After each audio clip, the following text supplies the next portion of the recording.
Wow. I feel great. I just feel like I can just relax now. No pressure. Well, I get the wonderful pleasure each and every Saturday night of sharing a radio microphone with that guy on a program that we do called Baldwin McCullough Radio. And I'll tell you very briefly how Kevin and I came together. My wife listens to Christian radio all day long. And one day I was outside working in the yard. I came in the house, and in the kitchen I heard my wife going, "Uh-huh. That's right. That's right. You tell him." And I walked in there, and she was listening to a program that was being hosted by this gentleman that you just heard. And I walked in the room, and I just stood there for a minute and watched her getting more and more excited and, pumped up. And I said, "Honey," and she turned to me, she goes, "You know what, honey, you're fantastic. I think you're great, you're cute, you're wonderful, I love you, but you need to be more like this guy."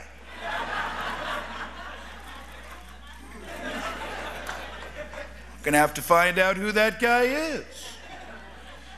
Anyway, that subsequently led to my calling into that program several months later, saying hello, befriending Kevin, and then in a story that's way too long to tell, partnering together with Kevin to now do this radio program and launch another idea that we have called Extreme Media, which is a content reality that we want to utilize to fire up the conservative movement, to stand up and start to push back louder and more ferociously than it ever has before.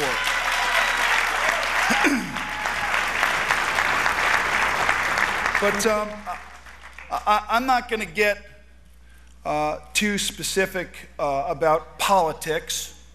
I'm going to do what I do best in my now 44 years on the planet. I'm going to try to keep it simple. I'm here today because Kevin and I were here at CPAC last year, and there were 5,000 young conservative people here, and we had the opportunity to observe that for a large percentage of the time that they were here, there wasn't exactly demographically a whole lot that was here at CPAC for them to come together, share their ideas, and have a platform and fellowship. Interestingly enough, Kevin and I turned to one another and said, why is that? Why don't the young conservatives here at CPAC have an opportunity to have a platform greater than the one that existed? And listen, thank God, thank goodness that if it wasn't for CPAC, those people wouldn't have come together in the first place. So obviously, kudos to CPAC for all of it that it's already done in its history. So Kevin and I said, we're going to come together and we're going to see if we can create an atmosphere at CPAC. And we were very blessed to have CPAC, once they heard our idea, very graciously accept the idea. We now have something happening here today and during this whole experience called XPAC, which is a social and entertainment lounge for the young conservative folks to come together, hang out, have some food, get to know one another, share their ideas, share their fresh, new, smart, intelligent, innovative concepts about what might be a way to make greater strides for the conservative movement in the future. And it's really funny. It's really funny to me because, little companies have been started by some very young people. Companies like Google, companies like Facebook, started by young people who just, you know what was great about those people that started those companies? Like Kevin said before, they didn't wait their turn. They were people who had the chutzpah, the people that had the belief in themselves that they could achieve something if they just stood up and chased their dream and had a voice and didn't wait to be heard. So Kevin and I are so excited to be here this year to launch in partnership with CPAC, the XPAC 2010 Lounge. We're so excited. We have over 1,000 kids that have already signed up to come through, and this is all we want to do for these young people. We want to say to them, we're here for you. What are your ideas?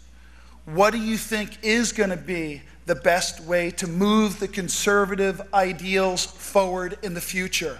It's time to pass the torch from the current generation to the next generation and let these young people be who they are. Let them have the breath of life to live and experience what they believe and what they love. And listen, I think Kevin said it again before. Right now, I've been working in Hollywood for 20 years. Pray for me. It's not easy to be standing at this podium and then have to go back out to the West Coast in the next couple of months. But you know what? I'm a conservative. And and I'm not afraid to stand up for what I believe in.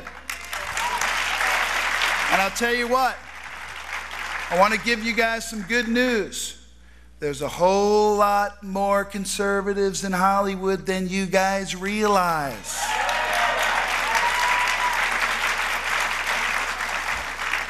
Gary Sinise is a wonderful conservative.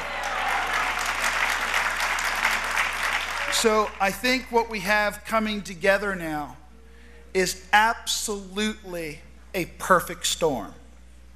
We have a perfect conservative storm on the horizon.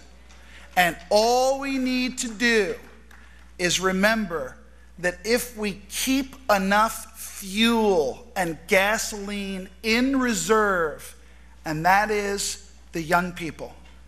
If we have enough young people who feel compelled to stand up and allow their voice to be heard, then that perfect storm is going to swell, and everything that we stand for and believe in, that is the reason we are here today, will come together, and all of us will see a realized reality of what we hope for that will be the future of the conservative movement. So thank you very much for giving us this opportunity. God bless.